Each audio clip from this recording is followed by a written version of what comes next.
Então eu vou hoje ter o prazer, né, de assistir o meu amigo, né, colega, e que dá muito orgulho para a gente, né, para todo brasileiro, pelo sucesso, né, que o professor Mário Francisco Juruena assim, nos dá, né, por essa carreira de reconhecimento internacional, né, cada vez mais importante e assim levando também esse lado humano, uma pessoa, né, boníssima, né, de uma empatia, de um carinho com todas as pessoas que convivem. Então é um prazer, né, conhecer e trabalhar com o Mário. A gente tem feito várias pesquisas, né, trabalhou junto no temático, né, na época que estava em Ribeirão Preto a gente também fez atividades aqui e continuamos e esperamos continuar nessa atividade de troca com o Mário. E esperando que ele venha mais vezes e possa conhecer também o serviço aqui do Brasil. Eu vou fazer assim, o Mário, ele é professor, né, do Departamento de Psicologia Médica do Instituto de Psiquiatria, Psicologia e Neurociência do King's College de Londres. Ele é coordenador médico do Maudsley Advanced Treatment Service, South London and Maudsley NHS Foundation Trust. Ele é professor adjunto do Departamento de Psiquiatria e Behavioral Sciences do McGovern Medical School, da University of Texas, Science Center em Houston. É professor afiliado do Departamento de Psiquiatria na Universidade Federal de São Paulo, da Escola Paulista de Medicina. Ele tem formação em CBT, né? E aqui estamos com um novo docente também, o Bernardo, né? Hoje começando, que também é na mesma área, e agora mais ainda com, né, o falecimento do Aaron Beck recentemente, com 100 anos, né? E o Mário tem esse título de especialista pelo Institute for Cognitive Therapy and Research dos Estados Unidos. Tem um mestrado em Affective Neuroscience pela Maastricht University da Holanda e pela psicobiologia aqui da Unifesp, departamento da EPM.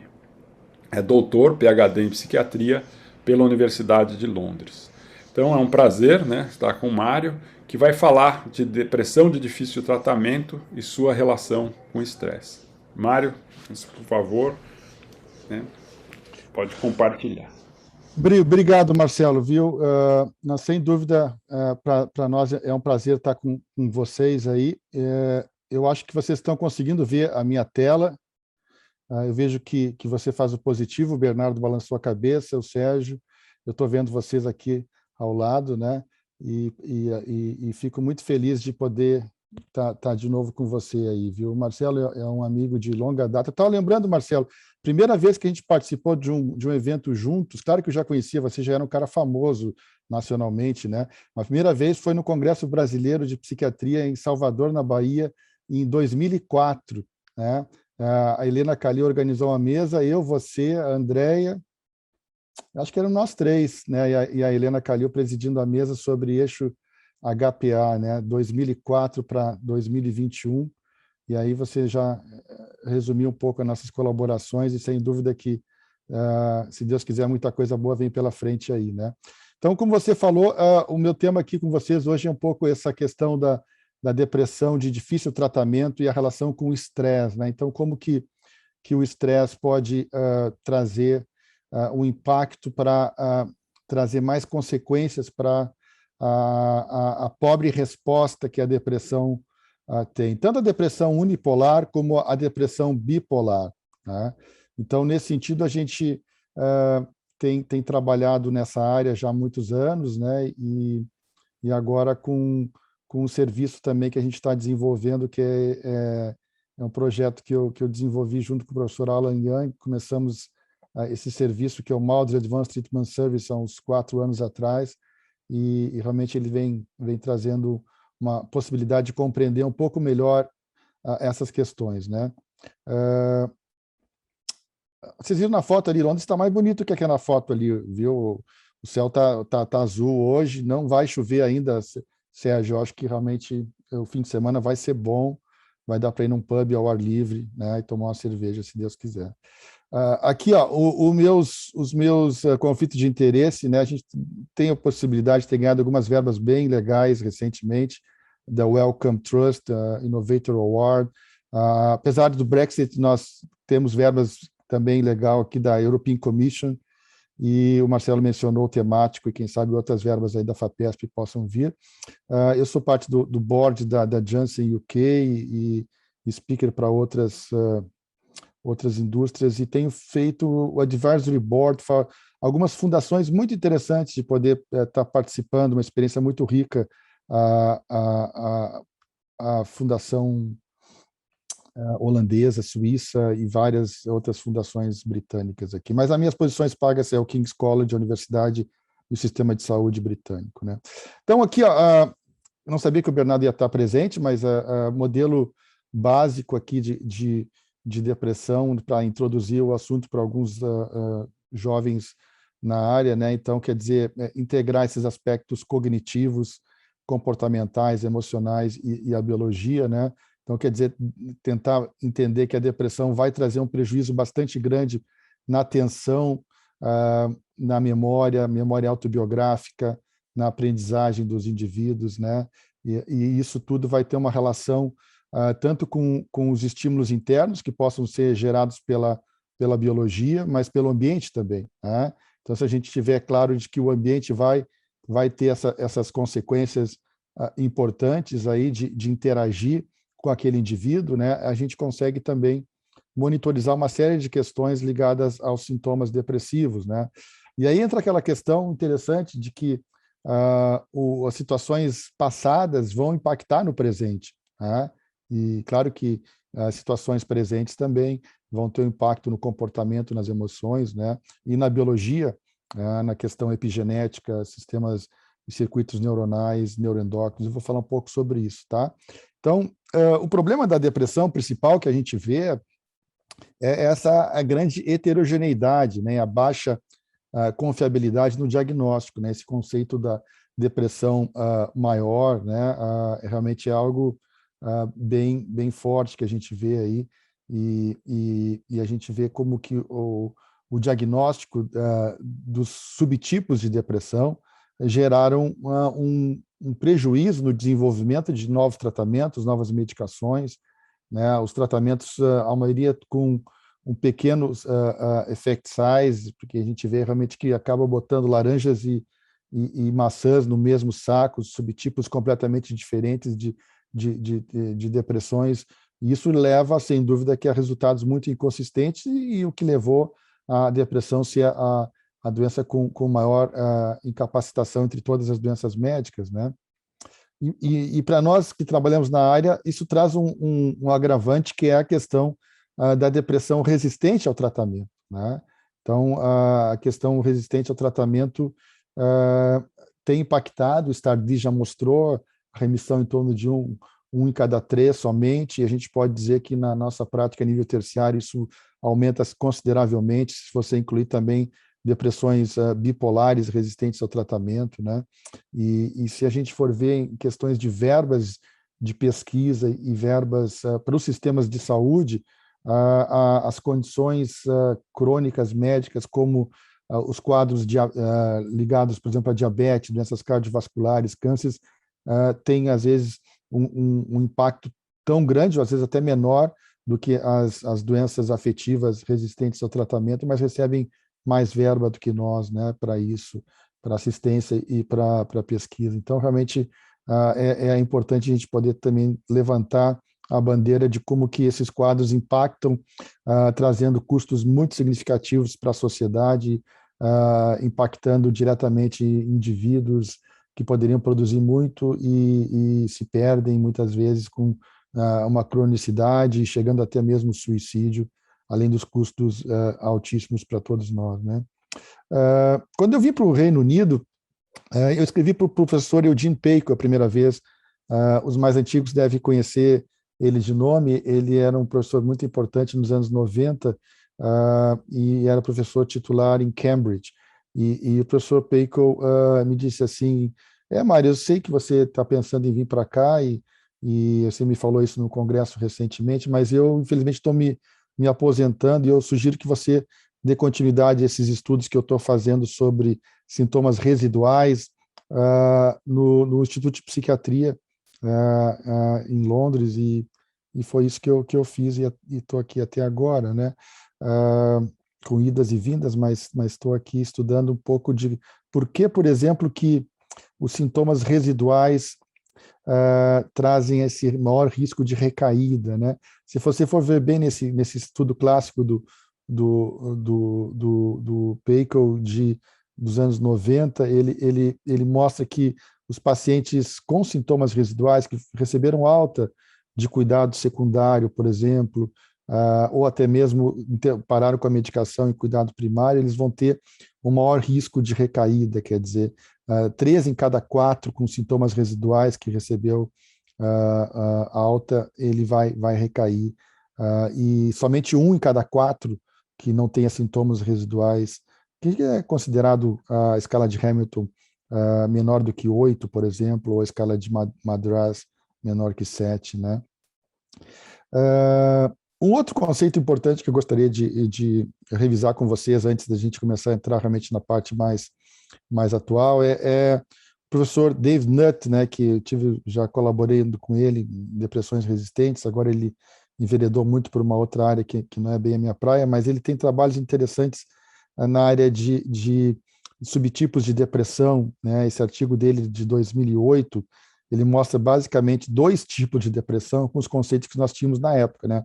A gente usava basicamente medicamentos e abordagens que têm impacto nos sistemas dopaminérgicos, noradrenérgicos, serotonérgicos, e ele traz o conceito de aumento de sintomas negativos, né? Então, quer dizer, uma depressão com ansiedade, por exemplo, seria um aumento de sintomas negativos com ansiedade, irritabilidade, culpa, medo. E um outro subtipo que ele coloca seria as depressões com perda de interesse ou perda de energia. Então, ele coloca as perdas dos afetos positivos, considerando o afeto positivo prazer, satisfação, motivação, energia, interesse. Então, os indivíduos que perdessem esse tipo de interesse ou energia teriam um prejuízo, principalmente nos sistemas dopaminérgicos, também noradrenérgicos, mas principalmente dopaminérgicos. E o outro subtipo, que seria um aumento do afeto negativo, né, levaria a esse tipo de impacto nos sistemas serotonérgicos, né? Era o que nós tínhamos na época, né, há uns 15 anos atrás, e a gente acabava não conseguindo resolver, como não consegue até hoje, só com esses conceitos, resolver. Ajuda, sem dúvida, que você estimular e melhorar os afetos positivos pelos sistemas dopaminérgicos e noradrenérgicos, vai melhorar bastante. Se você puder, de alguma maneira, também combinar isso com os estímulos serotonérgicos, você vai recuperar. Claro que, se você tiver os 2 tipos no mesmo paciente, de diminuição do afeto positivo e aumento do afeto negativo, aí realmente o risco de maior resistência ao tratamento aumenta. Eu sou nascido nos anos 60, mas a gente usou esses conceitos da imiprabina, primeiro antidepressivo aprovado nos anos 50, né? E a gente vê também de que várias medicações desde então vieram sempre abordando os circuitos serotonérgicos, noradrenérgicos e dopaminérgicos. O primeiro medicamento aprovado pela FDA faz somente 2 anos, né? Pouquinho antes do Covid, né, se espraiar pelo mundo, como dizia um outro gaúcho, né? E aí a gente tem o primeiro mecanismo de ação que vai não ser baseado nessas 3 monoaminas ou indolamina, como a serotonina, né? Mas a gente tem que ir além, né? Porque ficar só nesses neurotransmissores, a gente não integra vários conhecimentos que nesses últimos anos foram integrados, entre eles esse conceito da epigenética, né? Então, que seria uma conexão perdida entre o estresse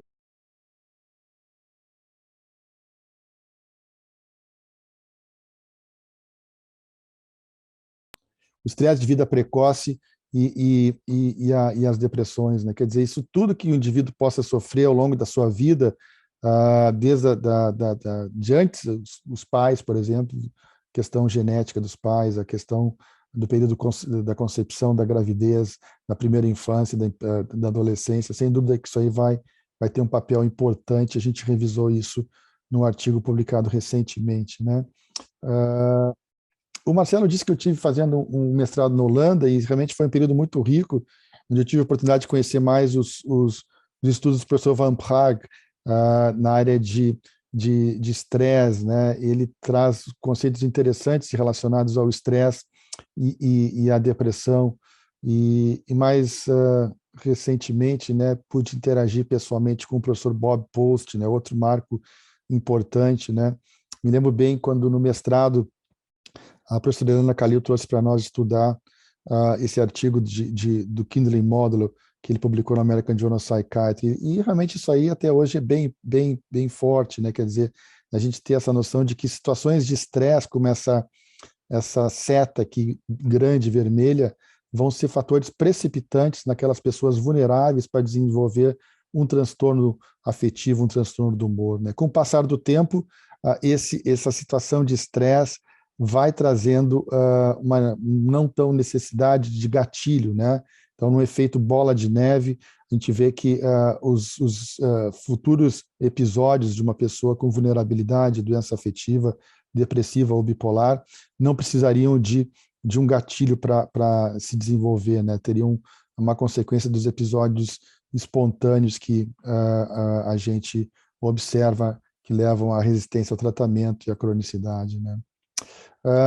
Pensando nessa questão, a gente vê esses conceitos de um britânico muito brilhante, professor Waddington, que descreve a colina epigenética, né? Então, se imaginar que aquela bolinha lá em cima é uma bolinha de sinuca, né, para aqueles que gostam do jogo, e lembrar que isso seria a carga genética que cada um de nós herda ao nascer, então já tem uma certa programação de vulnerabilidade, de risco de doença na idade adulta.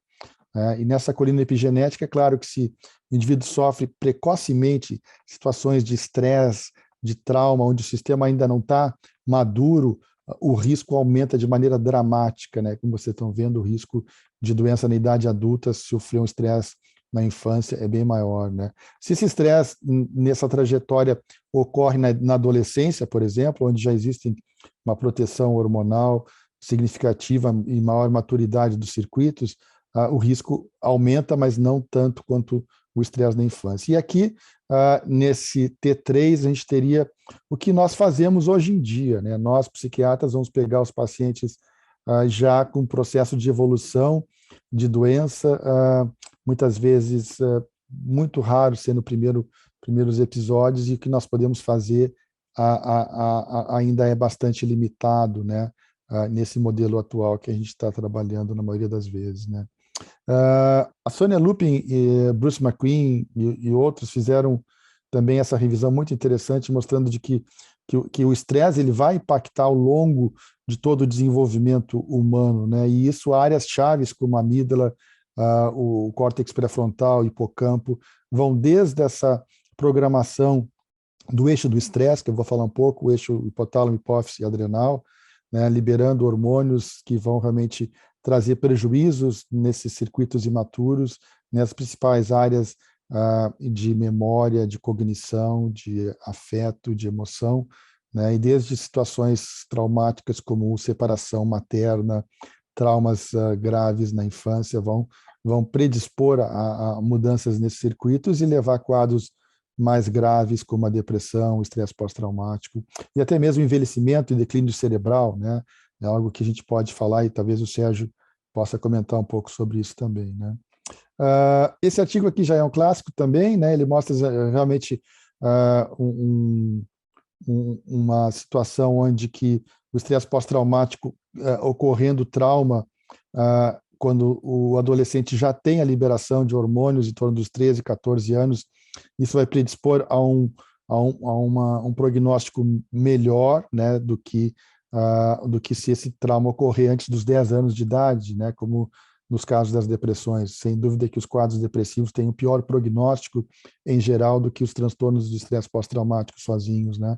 E aí a gente vê a relação da idade do trauma como um fator realmente que que vai desencadear isso, principalmente em mulheres, né? Quer dizer, então, o trauma na infância mais precoce traz um maior risco de depressão, e o trauma na adolescência, com uma série de proteções, maturidade do sistema, predispõe ao PTSD, né?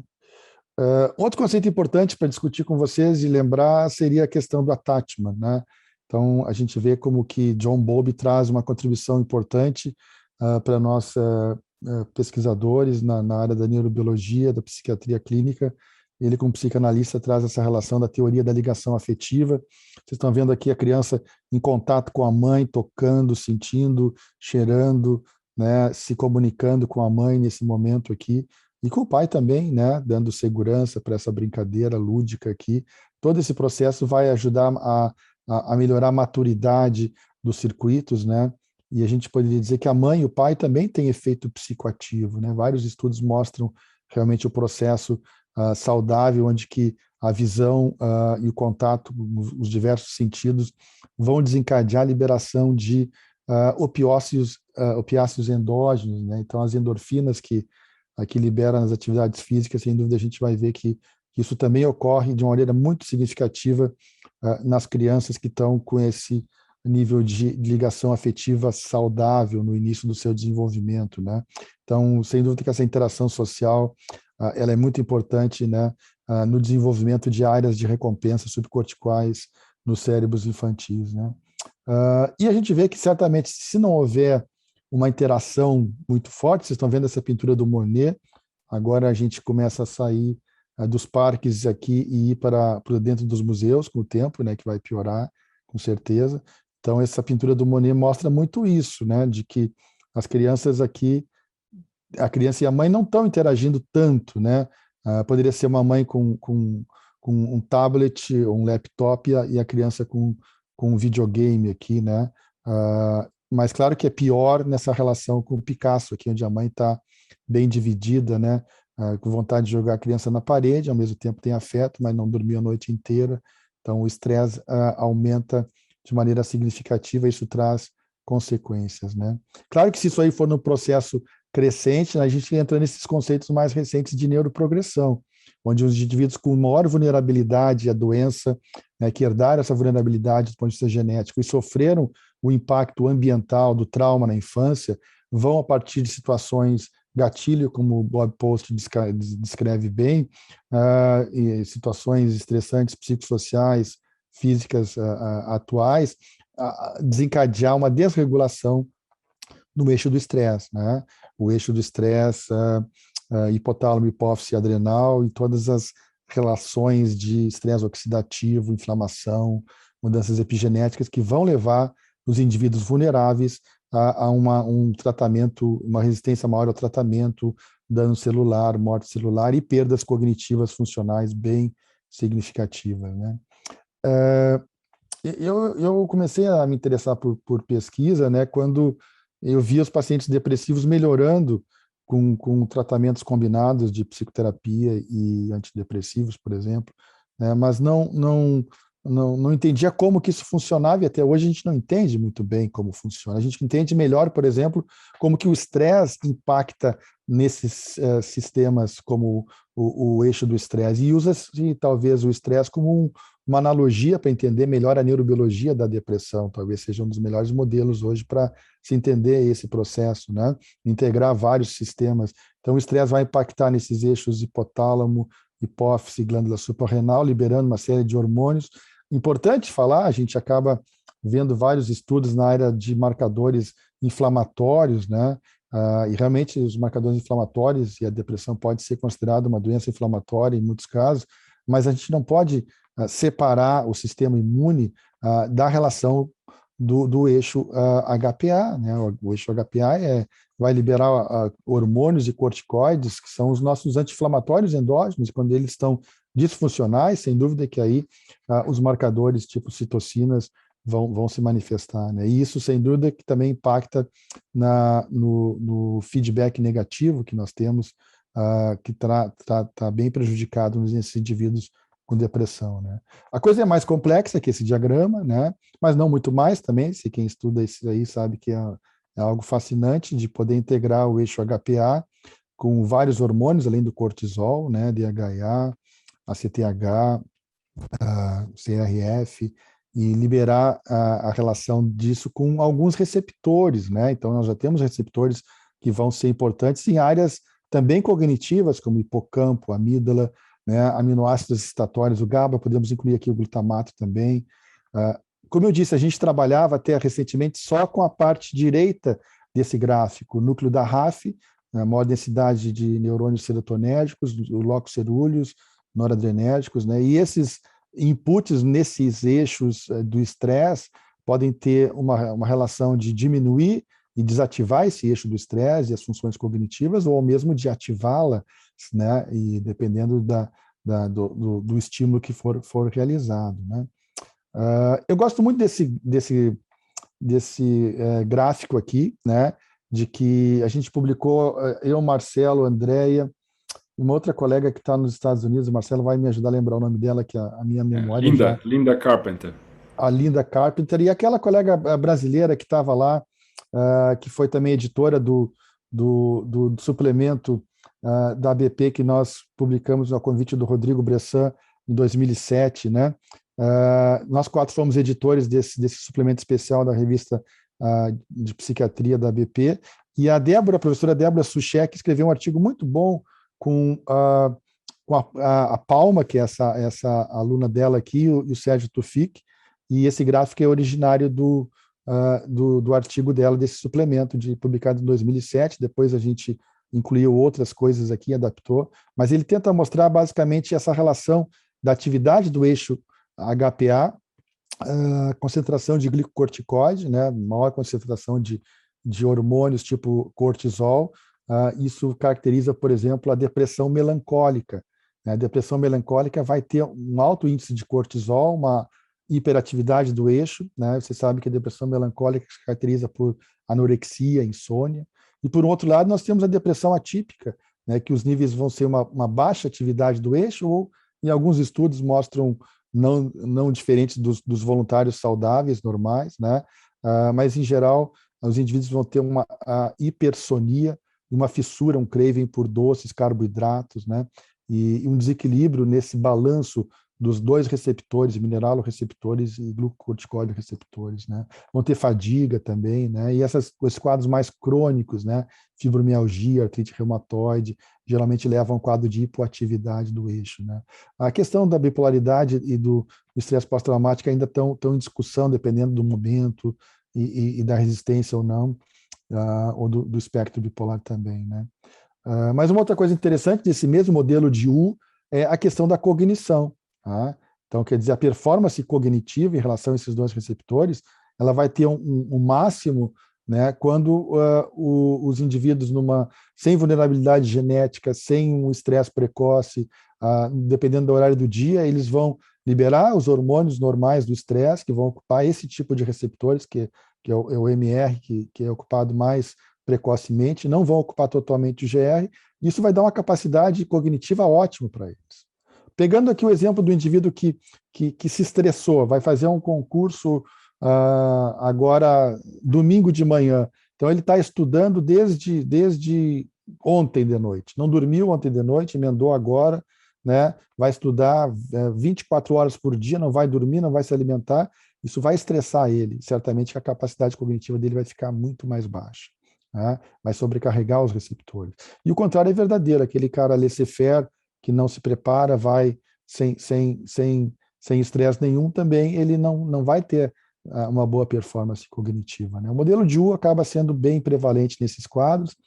A gente está indo além agora, dando um pulo para sinapses glutamatérgicas, que interagem com a serotonina nesses indivíduos, e vai ver que realmente isso vai ter um papel bem importante nesses indivíduos que sofreram ou não história de estresse precoce, e poder integrar agora o arsenal terapêutico mais moderno, antiglucocorticoide ou antiglutamatérgico, vai trazer um benefício para esses indivíduos. A gente está vendo a relação desse eixo do estresse na regulação do humor, onde também aquela questão que eu falava das crianças no início do sistema opioide modulando, também o humor começa a ser cada vez mais valorizada, inclusive a ketamina tem estudos mostrando que ela tem um efeito também nos sistemas endógenos opioides, né, no processo de tratamento antidepressivo, né. Por isso que trabalhar e prevenir situações dramáticas como esses tipos de abuso físico, abuso sexual, violência doméstica, ou até mesmo com essa senhora aqui, que está no celular, está tomando seu cafezinho, está olhando a tela e a criança está ali barganhando por atenção, né? Há uma negligência emocional nítida aqui, ou um abuso emocional na outra foto do lado, né? Então, a gente vai vendo que isso aí realmente é muito prevalente, os estudos estão mostrando em amostras enormes aqui, em torno de mais de 50 mil sujeitos, né, como que o abuso físico vai chegar em torno de 15% até quase 30% dessas crianças, abuso sexual de 10% a 20%, abuso emocional chegando até 1 em cada 3 crianças sofre abuso emocional, né, violências domésticas, abuso de álcool, conflitos, né, doença mental na família, tudo isso aí impactando de forma muito significativa no desenvolvimento de crianças e adolescentes, né? Esse aqui é estudo de uma aluna minha de doutorado, a Camila. Ela avaliou os indivíduos com estresse precoce nos subtipos abuso emocional, abuso físico, abuso sexual, negligência emocional e negligência física, usando o Childhood Trauma Questionnaire, mostrando aqui realmente como os nossos índices, na realidade, são bem maiores do que os índices observados por indivíduos com transtorno bipolar em Newcastle. Eu tenho a colaboração com o meu colega Stuart Watson, Dr. Watson, né? Ele é um colega lá de Newcastle, e essa amostra aqui é de britânicos no norte da Inglaterra, quase na Escócia. E a gente vê aqui claramente como os níveis de abuso emocional nesses indivíduos com transtorno bipolar, comparando com a nossa amostra de paulistas aí, do interior de São Paulo, a gente vê como os níveis são bem mais altos para abuso emocional, abuso físico, abuso sexual também, realmente os níveis de negligência emocional. Então, realmente, demonstra claramente de que os níveis de maltrato na infância em famílias brasileiras é maior do que, né, nessa amostra, se a gente comparar com essa amostra de pacientes psiquiátricos em famílias britânicas, né? A Sônia Lupin tem uma explicação para isso, né? E aí ela traz aqui os níveis de reação em crianças de acordo com o nível socioeconômico. Então, se você observar bem, tem alguém com o microfone aberto, mas os níveis de cortisol salivar em crianças com alto índices socioeconômicos são mais baixos. O estresse é bem menor nesses indivíduos do que nos indivíduos com, principalmente na idade de 10 anos, com baixo nível socioeconômico. Então, o nível socioeconômico vai predispor a um maior risco de estresse, de sofrimento, de violência doméstica, de substâncias, talvez, né, nessas populações, e isso trazer um impacto também na saúde mental delas, né? Claro que isso tudo a gente pode pensar, pensando até nesse filme Inception, de olhar retrospectivamente, né? Então, eu me lembro quando eu trabalhava aí na departamento, o professor Del Porto dizia para mim, importante conversar com os pacientes sobre a história de ideação suicida, de comportamento suicida, investigar isso em cada paciente, né? Me lembro aquele tempo, Luciana, no Prodaf, né? E hoje, sem dúvida, tento ensinar para os meus residentes aqui no Instituto de Psiquiatria, no Maudsley, a importância de não só investigar a questão do suicídio, mas também investigar a história de vida precoce deles, a história de trauma na infância, né? A gente tem visto claramente que isso tem consequências, né? Com diversos subtipos, não só as depressões, mas também a questão do trauma, subtipos de trauma, né? E até mesmo o trabalho com o professor Greff que a gente fez de desenvolver projetos com novos medicamentos que possam regularizar e estabilizar essa situação do estresse precoce em indivíduos com depressão, né? A gente tem estudos que mostram claramente isso, uma boa relação do estresse e de marcadores do estresse, como o cortisol, e a gravidade dos scores pelo questionário de trauma na infância. Então, quanto mais alto o questionário de trauma na infância, nos 5 subtópicos, mais altos os níveis de cortisol, tanto plasmático como salivar. Nós tivemos uma perda não só do Aaron Beck, Marcelo, mas recentemente, a semana passada, ou 15 dias atrás, mais tardar, o professor Sir Michael Hutter, que realmente era um dos 3 ou 4 Sirs professores aqui do Instituto de Psiquiatria, faleceu, e ele realmente tem estudos fundamentais na área de infância e adolescência.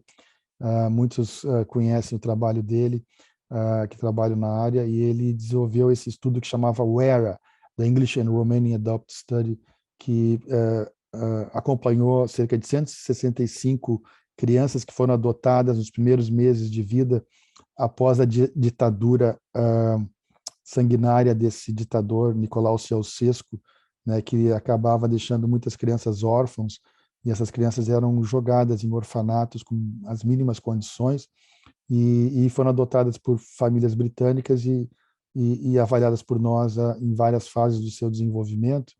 E sem dúvida vocês veem aqui na parte esquerda das fotos, né, as crianças, como é que elas ficavam nesses orfanatos, né, e como que isso trouxe provavelmente um sofrimento para elas, né.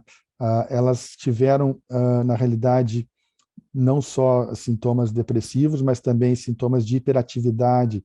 E essa região aqui do giro frontal inferior teve uma relação bem interessante com os scores em escalas de hiperatividade, né? Mostrando que muitas vezes o déficit de atenção por hiperatividade também vai ter uma relação com a situação de estresse precoce, de maltrato, de sofrimento nesses indivíduos, né?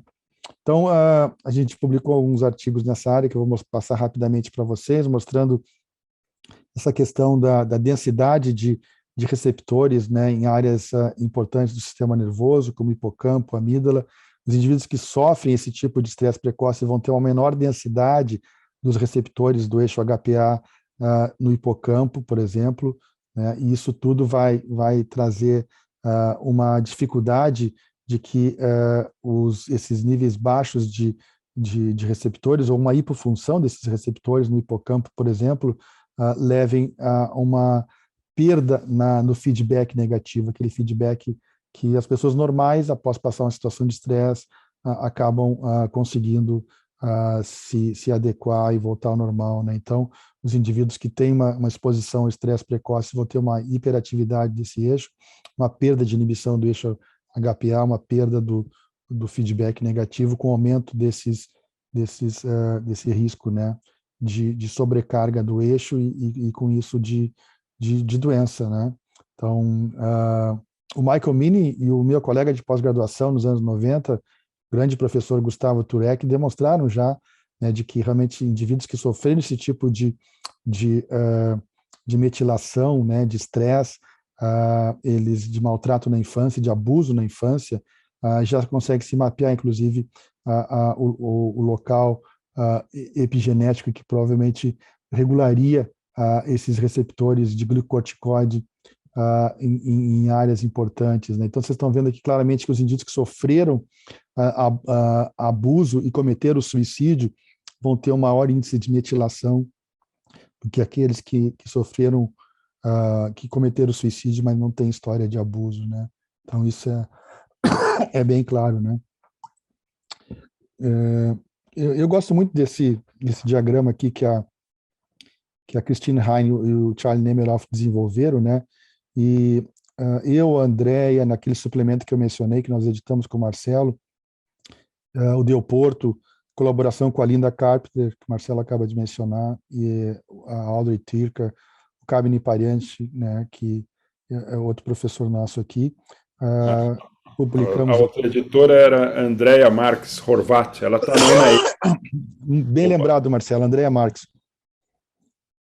Então, esse é um dos artigos daquele suplemento especial que o Marcelo, eu e as colegas editamos nos 2007 aquilo, Marcelo, já faz bastante tempo. Mostra bem claro isso, de que o polimorfismo em mulheres, né, a vulnerabilidade genética naqueles indivíduos que sofreram o estresse precoce vai trazer um impacto grande no sistema nervoso, né, nessas áreas que eu mencionei, corticais, límbicas, tronco cerebral. E se esse estresse ele é crônico, ele é traumático e a gente não dá um suporte social, estou vendo umas colegas minhas do tempo que eu fazia residência, né, também que trabalham nessa área de suporte social, não tem o tratamento precoce, sem dúvida que os quadros depressivos e ansiosos vão ser mais graves, né? E aí, sem dúvida que esses conceitos que a depressão, seja ela unipolar ou bipolar, ela é diferente se o indivíduo sofreu esse maltrato, isso aí já é um consenso. A gente não pode tratar os indivíduos de uma maneira igual se eles têm uma história de vida e um desenvolvimento diferente, né? Então, uma depressão que iniciou na adolescência ou na adulto jovem, num pós-parto, por exemplo, ou na menopausa, ou mesmo da terceira idade, com aposentadoria, perda de entes queridos, né? É muito diferente de uma depressão que iniciou precocemente com uma história grave de maltrato, de abuso, de negligência, né? E o meu colega professor Caspi, ele demonstrou isso claramente nesse estudo clássico que a maioria de vocês conhece, né? Onde o polimorfismo curto vai cair 2 vezes, né, o raio, né, a pessoa herdou uma vulnerabilidade negativa e acaba ainda vivenciando um ambiente extremamente adverso, né, e aí, sem dúvida, que a probabilidade de depressão e de complicações são bem maiores, né.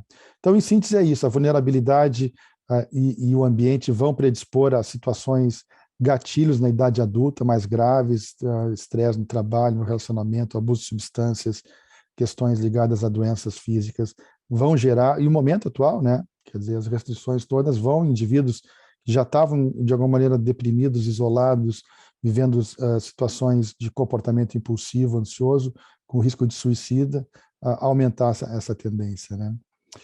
Um outro conceito importante de trazer para vocês, a gente poder revisar junto, né, é a questão do ser humano não é tão especializado, né? Nós temos algumas situações que servem para as redes de circuitos de dor física, por exemplo, e dor emocional, né? Então, a dor física e a dor emocional vão se sobrepor, né? Então, aqui a Piaget, que o professor Greff estuda tanto, núcleo accumbens, tálamo, são regiões que onde, por exemplo, se nós estivermos usando, muitos já viveram isso, né? Estão batendo de martelo, em vez de acertar o prego, acerta o dedo. Vai dar uma dor física muito forte. Essa dor física, que cada um de nós provavelmente já sentiu algo parecido, é semelhante à dor emocional que um adolescente sente ao ser excluído de um grupo, né? Ou ser discriminado por um professor, ou por um pai ou cuidador, né? Ser tratado injustamente, né? Alguém que sofre uma comparação negativa também. E o oposto é verdadeiro. Algumas regiões importantes, como a amígdala, córtex pré-frontal e outras regiões ligadas ao núcleo accumbens, também vão ter um papel importante de gratificação semelhante ao sexo, drogas e rock and roll, né? Então, ter uma boa reputação, ser tratado justamente, a estabelecer cooperações e até mesmo fazer o bem sem esperar nada em troca, isso traz uma recompensa para o indivíduo, né, que vai ativar essas mesmas regiões que estímulos físicos ou químicos de prazer e de gratificação tragam, né? Os adolescentes eles vão ter essas áreas ainda não desenvolvidas, né? Então a gente tem claramente a questão da ativação da amígdala que vai ocorrer depois de 20 e poucos anos na ligação dos circuitos com o córtex pré-frontal, né? Quanto que um jovem adolescente ele curte, que nem o Facebook, né? Curte ou não curte a situação, conforme o grupo aceita. Isso tudo leva a não ter essas áreas de juízo, de discernimento ainda bem desenvolvidas e que predispõem, com tanto, a algumas situações de risco, né? A gente mostrou isso nesse estudo aqui de neuroimagem, onde a gente usou o que a gente chama de estímulo subliminar ou masked faces. Então, a gente pegava faces de indivíduos alegres, como vocês estão vendo aqui na esquerda, 33 milissegundos, alguém sorrindo, ou 33 milissegundos alguém com uma cara triste, né? Isso é muito rápido, viu? E depois cobria rapidamente esse estímulo subliminar com uma face neutra, né, da mesma pessoa. Era uma série de fotos de pessoas diferentes. 200 milissegundos é 2/10 de segundo, né? Aquele brasileiro que ganhou medalha de bronze nas Olimpíadas, 50 metros livre, né, ele perdeu por muito menos que isso, né, a medalha de prata. Então, é muito rápido isso aqui, mas mesmo assim, a gente conseguiu distinguir que aqueles indivíduos saudáveis conseguiam ativar a amígdala muito mais vendo a face subliminar, mascarada, alegre, e os deprimidos ativavam a amígdala, né, vendo a face triste. Então, isso realmente mostra como que estímulos muito subliminares são capazes de serem discernidos pelo nosso sistema nervoso central, e aquele indivíduo deprimido tem uma nuvenzinha negra em cima dele que ele vai ver tudo negativo, tudo pessimista, né, com aquela ideia de que a vida não tem futuro, né, não tem luz no fim do túnel, né. Esse outro estudo aqui da Camila, né, e de colegas, mostrou realmente que esse subtipo de depressão ligada ao abuso emocional, né, que pode ser um estímulo subliminar muitas vezes também, né, de um pai ou de uma mãe comparando negativamente a criança com o vizinho, com o primo, com outro irmão, né, e isso depreciando a criança que é vulnerável, aumenta cerca de 4 vezes mais o risco daquela pessoa desenvolver uma depressão mais grave, mais resistente ao tratamento, né? Se for mulher, o risco é maior ainda, se tiver história da doença mental na família também, e se tiver uma tentativa de suicídio, como o próprio Aaron Beck, recentemente falecido, demonstrou claramente uma relação com a desesperança também, suicídio e desesperança, mostrando uma relação forte nesse modelo de depressão e abuso emocional, né? É bem claro já de que o impacto dos eventos adversos na infância vai trazer consequência nesse conceito de depressão resistente ao tratamento, né? Então, se você pensar que respondedores são aqueles que diminuem 50% dos scores de depressão, você vai ver claramente que os que sofreram história de abuso vão responder muito menos do que os que não sofreram história de abuso, né? E mais do que isso, aqueles que vão atingir a remissão, né? Lembra daqueles primeiros slides que eu mostrei do professor Eugene Peikel, né? A remissão realmente vai ter também um impacto muito significativo naqueles indivíduos que sofreram história de abuso na infância, né? Então, a importância de detectar isso para poder predispor a resposta ao tratamento, né? Eu escrevi esse artigo junto com o professor Tony Clear, e a gente avaliou no Bethlehem Royal Hospital, né, que é um hospital um pouquinho mais antigo que o de Vila Mariana, Marcelo. Ele foi fundado em 1247, né, e na unidade de depressão, ele mostrou claramente de que os indivíduos com depressão resistente, que tinham uma história de eventos adversos na infância, praticamente 2/3 deles tinham uma história grave de abuso, de negligência. Isso levava a um curso clínico muito pior, né, um início da doença muito mais precoce, com mais recorrência, e isso tudo predispunha a riscos de mais tentativa de suicídio, como a gente falou anteriormente, né? E como a gente viu naquele outro artigo, né, subtipos específicos de abuso, como, por exemplo, o abuso físico, predispunham na nossa amostra, né, os indivíduos terem mais depressão psicótica, né? Então, o abuso físico predispondo à depressão psicótica nessa amostra de depressão resistente ao tratamento, né? Aqui outros gráficos do CASP, né, mostrando que também essa situação de estresse vai predispor ao suicídio, né? E aí a gente vê claramente, né, o número de eventos de vida estressante que o indivíduo teve se descolando, quer dizer, mais de 4 eventos de vida estressantes de abusos, negligências ou eventos recentes nessa amostra com maior vulnerabilidade dos transportadores da serotonina curto predispõe de maneira muito significativa a ideação e tentativa de suicídio, né? E aí a gente vê que a tentativa de suicídio também vai ter uma relação com o estresse, com o eixo HPA, né? Então, como que esse eixo vai também ser uma forma de poder modular e predispor a impulsividade nesses indivíduos vulneráveis ao comportamento suicida, né?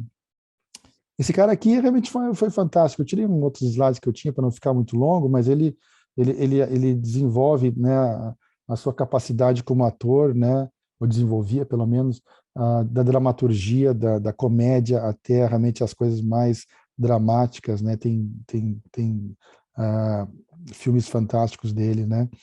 Mas poucos talvez saibam da gravidade da doença mental que ele desenvolveu, né? Ele sofreu na infância abuso, negligência, e realmente com isso, ele desenvolveu um transtorno afetivo bipolar, ele abusou de álcool e drogas, ele desenvolveu várias oscilações de humor com tentativas de suicídio e várias internações psiquiátricas. Falando com colegas americanos que trataram dele, a gente sabe alguns detalhes que eu posso até depois comentar. Agora, a colega aqui, que trabalha numa fast food americana, né, ela não tinha obrigação, no dia anterior ao suicídio, de perceber que ele já estava também com demência, com Parkinson, emagrecido, né?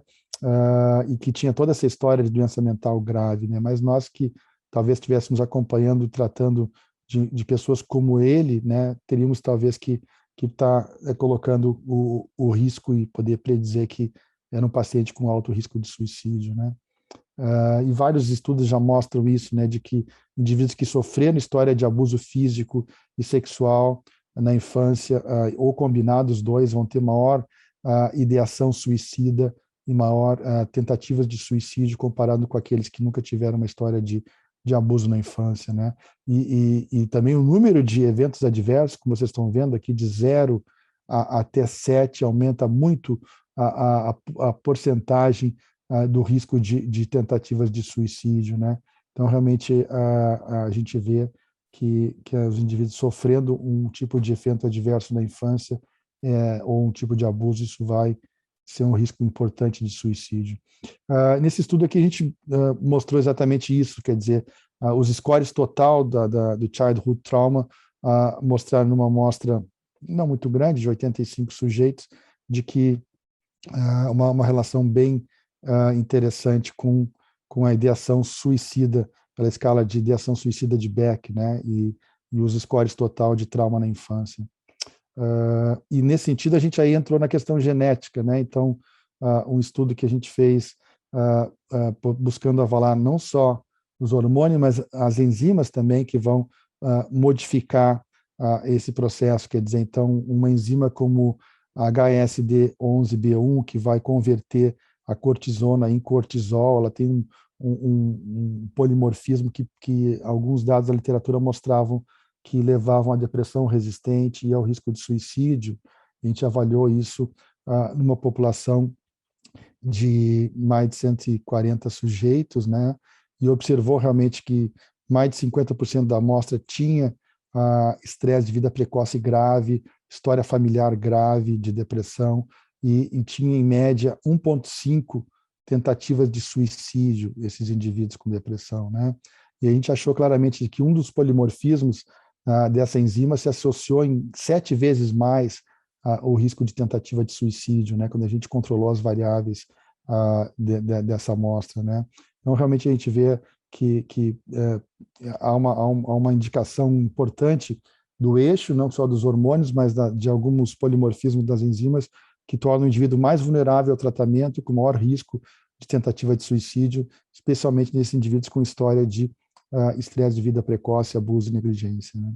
Não só a depressão, como eu disse, mas outros tipos de quadro, como os transtornos afetivos bipolares, transtorno borderline, de personalidade, vão também ter um impacto nesse sentido, né? E aí a gente avaliou esse estudo com indivíduos borderline e bipolares. Vocês veem até que a nossa amostra de bipolares era eutímica, eles estavam eutímicos nas diversas avaliações de ansiedade, impulsividade, depressão, desesperança, ideação suicida e mania, comparando com os borderline. Os borderline tinham realmente uma história bem mais rica e significativa de estresse de vida precoce, né? Comparando com os bipolares em verde, né? E nesse sentido, a gente achou correlações bem interessantes naqueles indivíduos borderline que tinham uma história muito forte de negligência física, né? E esses scores mais altos de negligência física se correlacionavam negativamente com o cortisol. o mesmo com a desesperança, né? E também a gente vê que os bipolares,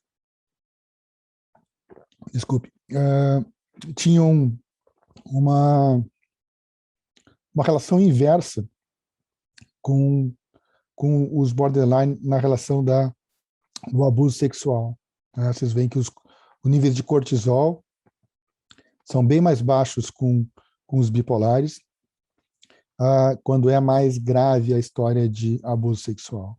E o oposto com os borderline.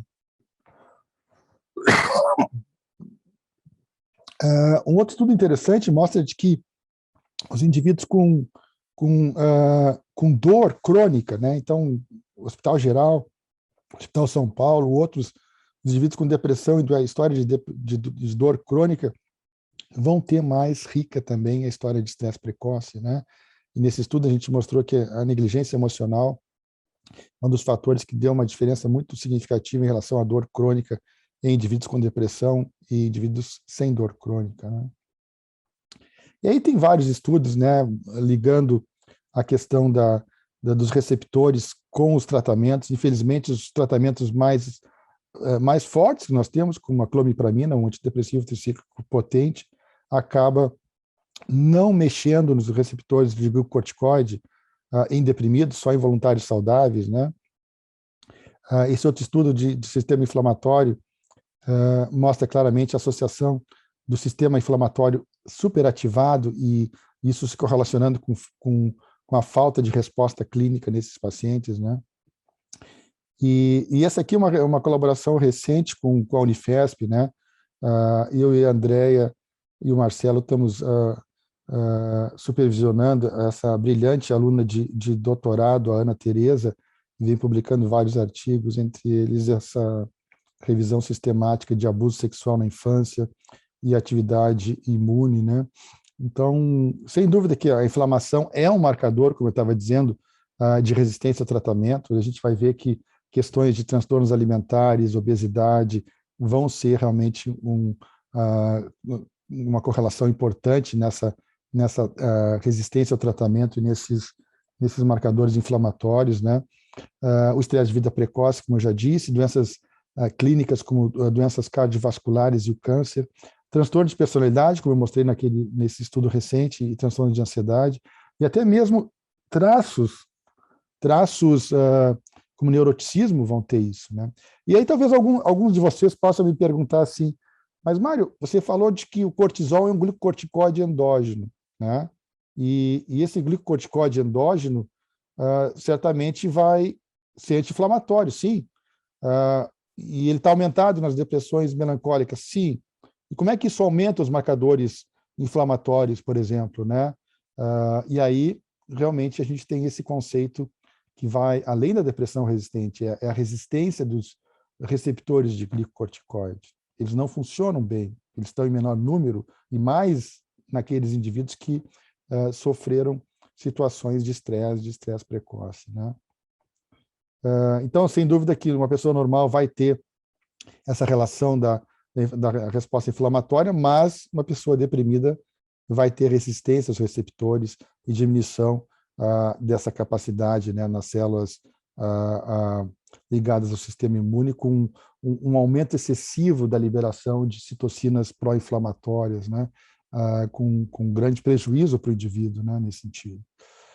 Nesse mesmo processo, nós vamos ver que as questões inflamatórias vão também ter uma relação com as doenças metabólicas, a síndrome metabólica, que vão gerar esse processo de neurodegeneração. E aí nós caímos de novo na questão cognitiva que eu falava lá no início, né? Então, os déficits cognitivos vão ser realmente aqueles mais impactantes no curso desses pacientes com depressão resistente e difícil tratamento, né? E que vão trazer uma dificuldade da gente atingir a remissão funcional, né? Esses pacientes vão ter realmente um prejuízo funcional muito maior, né? Um maior risco de recaída. A gente sabe claramente que os prejuízos cognitivos hoje são, junto com os transtornos de sono, e eu estudei sono aí com o Sérgio Tufik e os colegas da psicobiologia, né? E fico feliz de ver que como se desenvolveu esse setor aí também na Unifesp, né? Então, as funções cognitivas do distúrbio de sono realmente são os que têm maior impacto como sintomas residuais, são os mais comuns que trazem esse prejuízo na recuperação, na dificuldade do indivíduo atingir a sua recuperação funcional completa, né? Então, se a gente puder melhorar as funções cognitivas desse indivíduo, certamente vai diminuir os sintomas residuais e melhorar, né? A gente tem trabalhado, a maioria dos ensaios clínicos, ainda trabalha só com a parte da esquerda, né? A depressão de difícil tratamento vai tentar integrar três diferentes fatores, né? A depressão resistente vai só ver a história de número de tratamentos que o indivíduo falhou, né? Os medicamentos que usou, se combinou com psicoterapia, se usou ou não neuroestimulação, qualidade do tratamento, dose, tempo, aderência. É importante, sem dúvida, mas se você puder integrar isso com fatores pessoais do indivíduo, a história dele de vida, a história de trauma, como eu falei, a vulnerabilidade genética, a personalidade desse indivíduo, traços de personalidade, envolvimento psicossocial. Aqui no Reino Unido é imigrante, não é imigrante, né? Está desempregado, não está desempregado, né? Violência doméstica não tem, ou tem, né? E esses fatores específicos da doença, que a depressão resistente não é diagnóstico, né? Ela não integra esses fatores da doença, se é unipolar ou bipolar, idade de início, se é crônico, se é recorrente, se tem psicose, se não tem, se tem comorbidade com ansiedade, abuso de substâncias ou não. Então, integrar isso de uma maneira dimensional dá uma visão muito melhor para tratar os pacientes com depressão de difícil tratamento, né? E sem dúvida que ter essa noção de que essas depressões de difícil tratamento vão ter na base dela as mais graves experiências adversas da infância, que não vão só levar ao quadro de prejuízo e pobre evolução, mas também vão levar à morte precoce, né? Então, os indivíduos com história de trauma na infância morrem mais de doença cardíaca do que os que não tiveram, morrem mais precocemente de doenças autoimunes, de câncer e outras doenças bem impactantes, né, do ponto de vista de mortalidade. Então, poder mapear isso é bem importante. Claro que a gente cai na tentativa de puxar, como eu disse, naquela epigenética landscape para antes, né, aquela colina epigenética, não tratar o indivíduo no final, aqui, quando as manifestações já são tão graves, mas trazer para marcadores moleculares de imagem anteriores e até mesmo a vulnerabilidade genética precoce, poder trabalhar isso já precocemente, né, é o nosso objetivo, né? E foi nesse sentido que a gente começou com esse serviço, que é a parte final, para mim concluir aqui, abrir um pouquinho para perguntas de vocês, comentários, que é o Mouse Advanced Treatment Service, que é um serviço que é para trabalhar com os pacientes, inicialmente do South London Mausoleum Trust, que é uma região no sul de Londres que atende cerca de 2 milhões de pessoas, e nível primário, secundário, terciário. Eu dei uma aula semana passada sobre o MATS, para 150 consultant psychiatrists, mais 200 junior doctors. Então, é mais ou menos as pessoas que trabalham nos cuidados secundários, né, nessa região de Londres, e a gente busca trabalhar a médio e longo prazo nesses indivíduos, só com depressão e bipolar resistente ao tratamento, discutindo os casos com a equipe e fazendo recomendação do ponto de vista de abordagem terapêutica, revisando os follow-ups, e também a nível terciário a gente oferece avaliação presencial para novas abordagens farmacoterápicas desses indivíduos, neuroestimulação, agentes antiglutamatérgicos, nosso serviço, nossa clínica de esquetamina, ketamina, usando ketamina intravenosa, subcutânea, oral, sublingual. E a gente vai também nos sites, agora menos nesse 2020, estamos retomando agora seminários presenciais com as equipes para diminuir o gap entre a academia e a linha de frente, né? E vários ensaios clínicos também a gente tem feito, né? Mas claro que com a formação em CBT, como o Marcelo lembrou, né, eu não posso deixar de lembrar esse estudo clássico aqui do Martin Keller e Charlie Nemeroff e a nata da psiquiatria americana já antigo, mostrando que a combinação de antidepressivo e psicoterapia é a melhor forma para tratar esses indivíduos, né? Mesmo que eles tenham trauma ou não. Mas, claro, se você tiver que priorizar, os indivíduos com depressão crônica e trauma vão se beneficiar muito mais da abordagem integrada, né, de CBT ou terapia interpessoal do que aqueles que não têm trauma, né? Isso para melhora ou até mesmo para remissão, a gente vê a importância da combinação e da psicoterapia para o trauma na infância, né? O futuro é esse, o futuro é tentar medicações como as que estão vindo aqui agora, nesse momento muito rico para nós que trabalhamos em doença afetiva, um turning point com novos mecanismos de ação, que possam ter uma resposta imediata, prevenir suicídio, e melhorar, inclusive, a resposta às abordagens psicoterápicas, ressignificando situações traumáticas da infância, trabalhando nos episódios, né? Muitas vezes pacientes graves, crônicos, não adianta você tentar trabalhar a médio e longo prazo, você tem que tentar melhorar a qualidade de vida deles naquele episódio, né? E nesse sentido que a gente tem essa perspectiva de poder usar esses conceitos da depressão de difícil tratamento, né?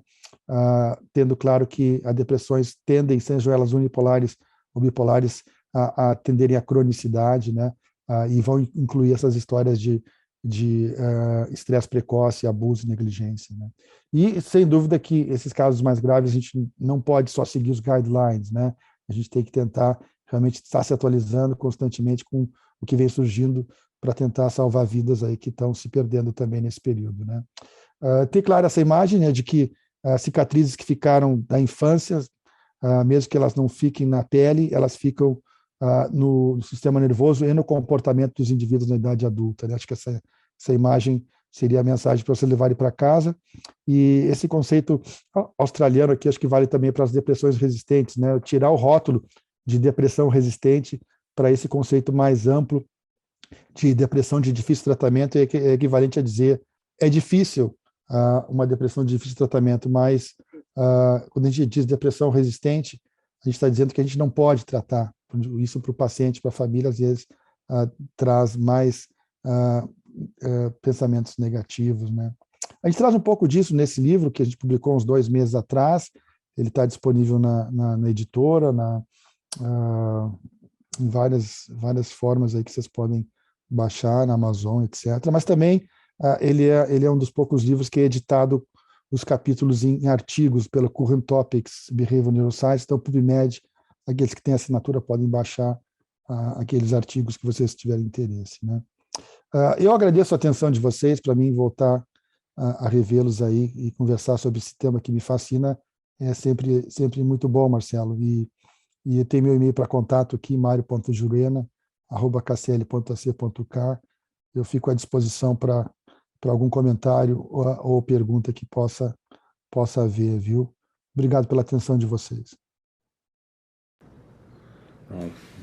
Eu que agradeço essa brilhante exposição, como sempre, né, do Mário, mostrando todo o seu conhecimento, né, e uma produção científica incrível, né, e ainda muito num crescimento cada vez mais significativo e agora já bastante incorporado, né, a Inglaterra e a todos esses posições que você tem feito, né? Então, assim, é uma aula magna, né?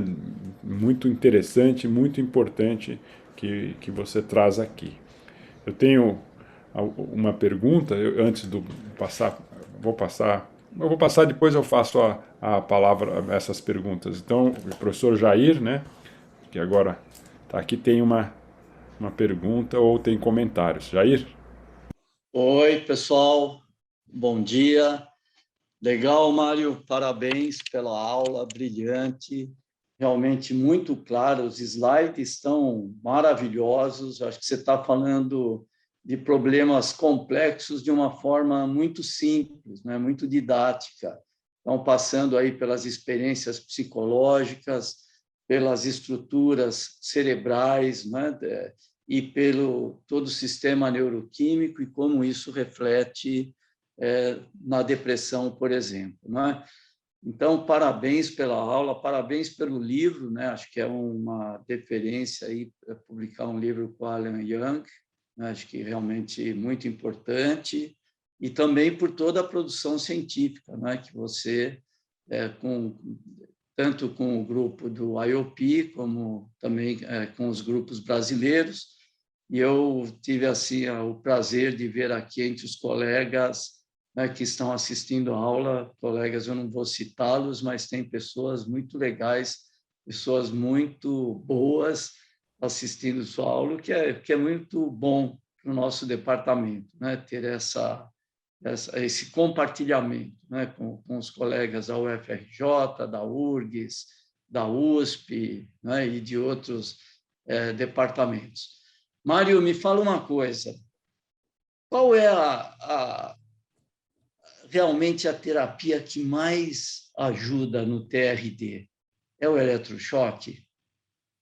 Tem gente, hoje eu tenho visto, né, que quando a gente, esses casos mais complicados, tem respondido pouco ao lítio. Eu não sei, tem a impressão que antes havia, eu não sei se estou pegando casos mais graves, né?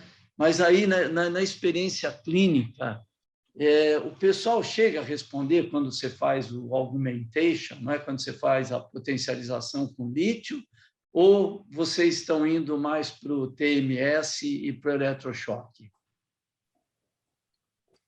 Jair, obrigado pelos comentários. E você sabe que você sempre nos inspirou muito, né, com a sua trajetória brilhante e nos abriu tantas oportunidades também. Muito obrigado pela oportunidade de estar aqui também, participando dessa atividade que integra vários outros colegas de outros departamentos de universidades no Brasil.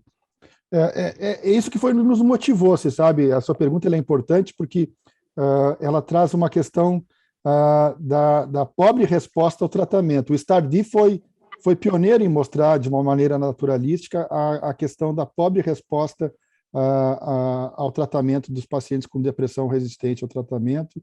O lítio, você lembrou bem, é o único tratamento com evidências sólidas como aumento. A gente está participando de um estudo agora com verba do NHR, que está usando o lítio e a quetiapina como forma de potencialização para depressão resistente. Os resultados são preliminares ainda, né? Talvez eu possa trazer para vocês num próximo momento, mas ambos trazem benefícios e limitações. Esse serviço que a gente iniciou no Maudsley há 4 anos atrás, ele tem esse objetivo de tentar oferecer tratamentos avançados para a depressão resistente. Não só o que se usa. É interessante que a gente, no Brasil, tem que valorizar a nossa formação, né? Eu tive uma formação muito rica aí. Uma pena que você estava no Canadá, quando eu fiquei mais tempo na Unifesp, Jair.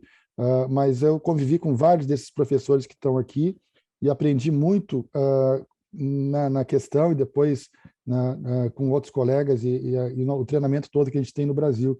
Os colegas aqui no Reino Unido, eles são muito bons em psicose, como você sabe bem, mas eles têm uma mão, não tem tanta mão como a gente para doença afetiva, né? E em cuidados secundários, os principais coordenadores de serviços aqui no South London e no Reino Unido, em Londres como um todo, eles são bons em psicoses, mas a combinação de fármacos, eles não têm um jogo de cintura e uma experiência tão grande. Esse foi o objetivo e que levou ao sucesso do nosso serviço. E aí nós temos oferecido os tratamentos mais avançados, quer dizer. Os colegas aqui estão ainda no tempo do California Rocket. Lembra do California Rocket, do Stephen Stahl? Eles combinam mirtazapina com venlafaxina e isso como se fosse resolver. Isso aumenta a ansiedade de muitos pacientes, traz prejuízo, não traz resposta, né? A gente tem combinado fármacos antiglutamatérgicos, como eu tentei mostrar rapidamente no final ali, para não estourar muito tempo, a questão do uso da ketamina, da esketamina, o uso de outros medicamentos novos, como a minociclidina, a Brexa para pós-partum também, e a gente tem tido oportunidade de usar neuromodulação. E aí você tocou no ponto-chave, quer dizer, eu também coordeno o serviço de neuromodulação do Maudsley agora, e realmente a gente vê como que as respostas para depressões resistentes ao tratamento, principalmente em idosos, com o ECT, é muito boa, viu? É muito melhor do que qualquer combinação de medicamentos. Por um outro lado, nós temos pacientes que não responderam ao ECT e que estão respondendo bem à ketamina intravenosa, a ketamina subcutânea, né? E eu ganhei um grant de pesquisa agora da Wellcome Innovator Award para estudar oral ketamina e ketamina sublingual A gente tem visto que essa combinação pode ajudar também. Então, é um momento muito rico, né, que a gente vive hoje. Depois de passar por tantos anos só com as monoaminas, a gente tem um ressurgimento de neuromodulação, novos medicamentos para tratar esse quadro. E o quadro mais conceituado, e o próprio John Rush, que desenvolveu esse conceito de depressão resistente, ele amplia agora para esse de depressão de difícil tratamento, né? Acho que tem outros colegas para perguntar, mas eu podia ficar falando mais sobre a sua pergunta, que é muito fundamental. Obrigado, Jair. Obrigado.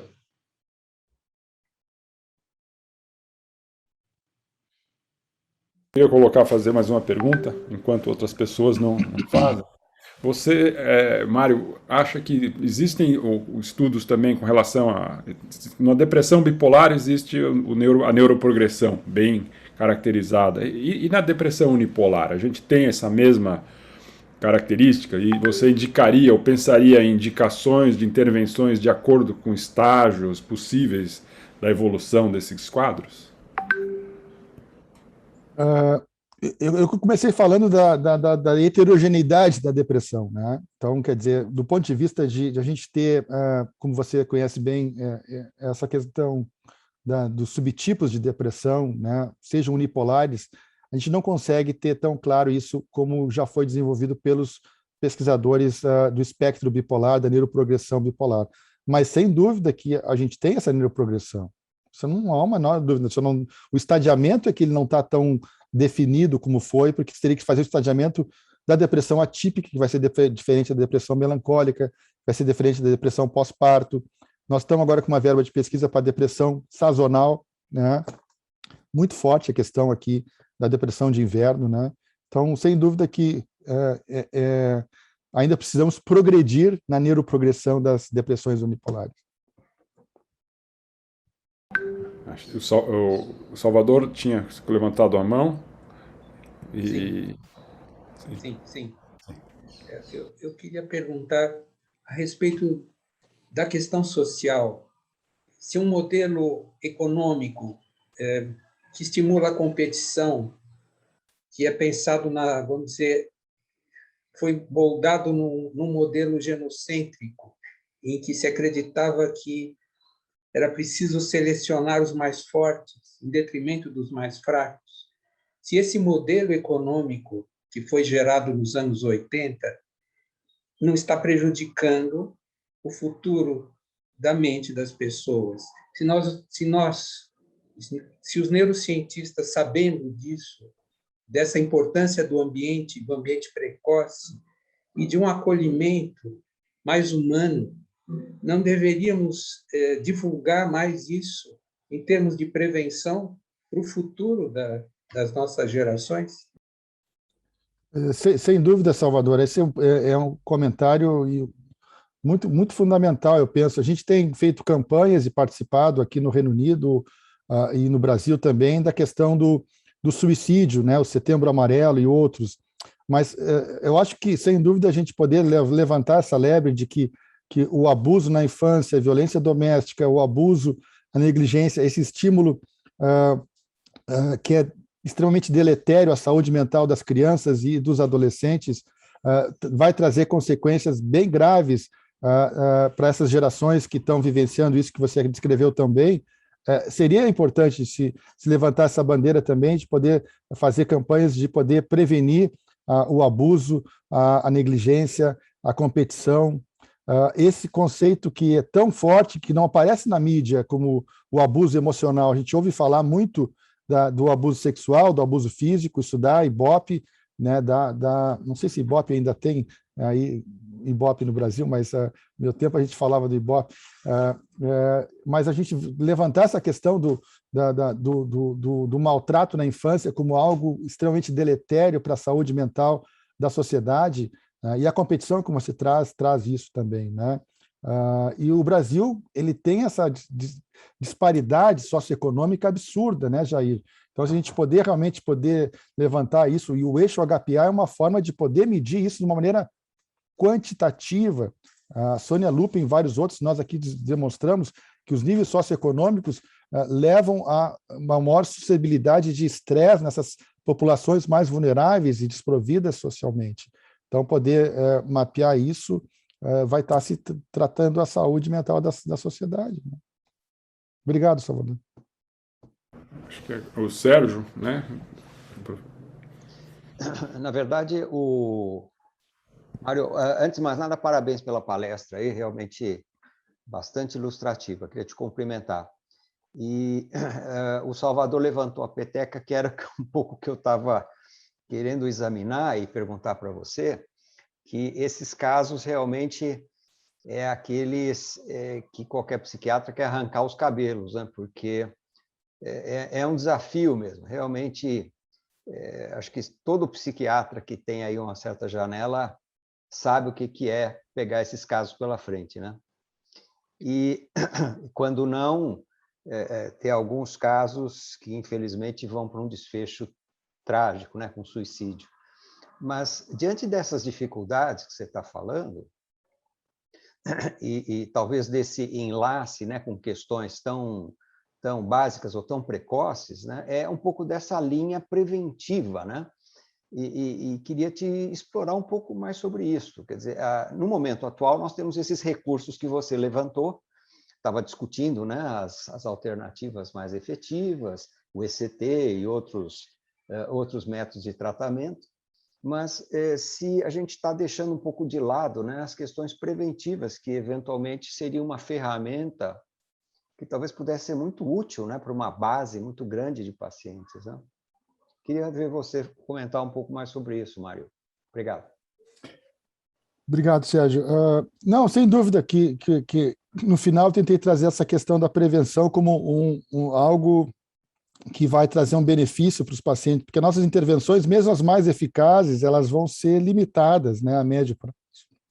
Então, nós não vamos ter realmente uma resposta tão boa se a gente pudesse fazer o diagnóstico e a intervenção mais precoce.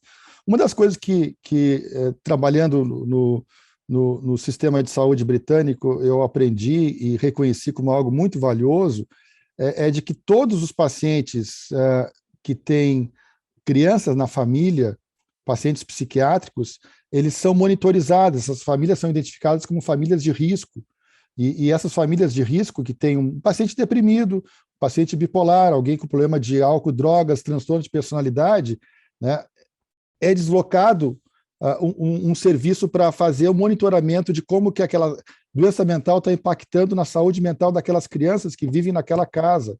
Né?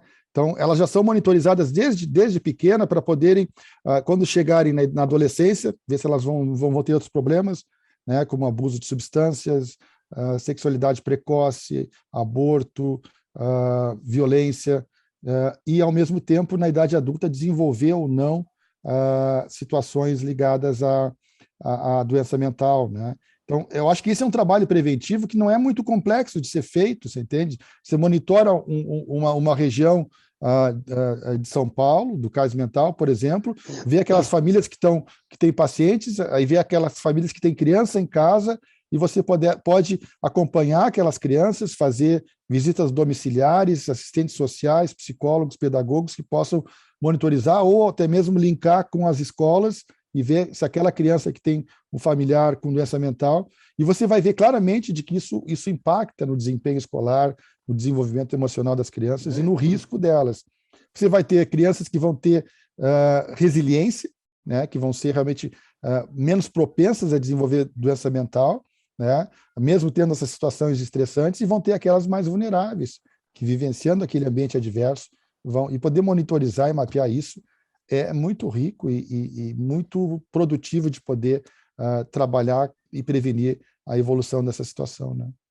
E você sabe que, só mais um minutinho, só um comentário rápido, mas se também, nós estamos falando de aspecto, digamos, preventivo, mas se até do ponto de vista clínico, faz parte hoje de uma anamnese psiquiátrica investigativa, não só examinar eventualmente o paciente, mas saber sobre a prole, né? Ou seja, se hoje não é uma atuação necessária, eu não diria nem psiquiátrica mais, né? Se estamos falando num nível preventivo, quer dizer, se fará parte do currículo médico, né? Investigar ativamente prole, né? do ponto de vista de como se organiza essa situação, né? No sentido de, eventualmente, os próprios médicos, né, estarem incorporando esse aspecto trágico, né, que às vezes ocorre em certas famílias, e a sua consequente prejuízo para a saúde, né? Sem dúvida, isso é importante. Só mais um comentário nisso.